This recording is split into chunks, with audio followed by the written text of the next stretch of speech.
Presenza capillare nel territorio, una divisa garanzia di sicurezza. I carabinieri lanciano l'allarme per una delle fasce più deboli della popolazione in occasione della festa per i 204 anni dalla fondazione. Segno meno per diversi reati, compresi i furti. A saltare all'occhio è l'aumento delle truffe agli anziani.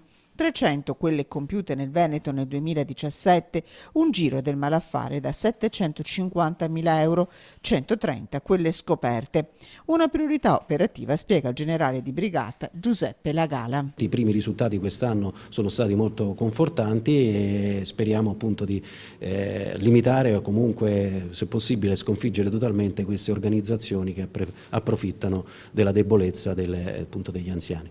Sempre più numerosi gli incontri sul territorio, come quelli porta a porta dei carabinieri rigorosamente in divisa. Una strategia che stiamo seguendo fra le altre, anche per contrastare questo tipo di fenomeni, è contattare quanto più possibili obiettivi dei criminali con un porta a porta. D'altra parte è tradizione dell'arma, abbiamo i comandanti di stazione, i carabinieri della stazione che sono conosciuti nel paese e quindi diciamo che è sempre stata la tradizione dell'arma avere un servizio porta a porta, è una vocazione. 1200 gli arresti in Veneto, 9.000 le persone denunciate, a Padova quasi 100.000 le chiamate al 112, sempre più servizio di prossimità.